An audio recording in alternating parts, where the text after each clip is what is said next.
In today's video, I'm going to teach you how to generate and interpret the trial balance report. This essential financial tool gives you a snapshot of the net movement for a period and the closing balances, helping you keep a clear eye on your organization's financial health. To kick things off, let's navigate to the main menu of your accounting software and locate the option labeled Accounting. Once you've found it, go ahead and click on it to reveal a sub-menu. From there, you'll want to select Reports. This is the gateway to all sorts of valuable data that can assist you in unlocking insights into your financial activities. Now, the specific report we are interested in today is the trial balance. In some cases, you may see it as the trial balance by date range report. If it's not immediately visible amongst your selection of reports, don't fret. The search bar at the top of the reports page is your best friend. Simply type in Trial Balance, and you should see it pop up, ready for you to select. Once you've located the Trial Balance report, click on it to open.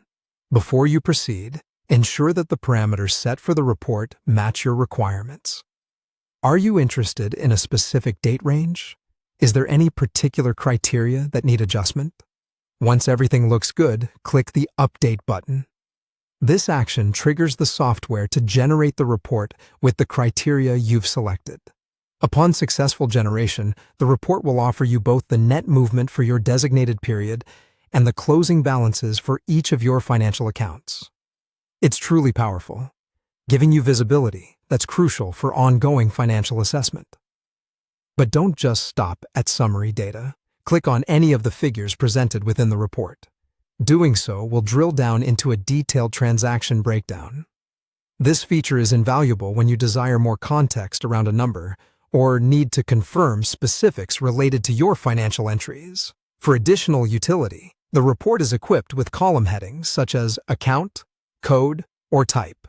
These headings are more than just labels. They're tools for sorting the report. By clicking on these, you can rearrange the report to suit your reviewing needs. Whether you're analyzing data by account names, codes, or types, sorting can lead to smoother navigation and quicker insights, facilitating a robust analytical process. And there you have it, the comprehensive process of generating and navigating your trial balance report. The goal of our session today was not just to offer you a how-to guide, but to empower you with the knowledge needed to make the most of your accounting software's reporting capabilities.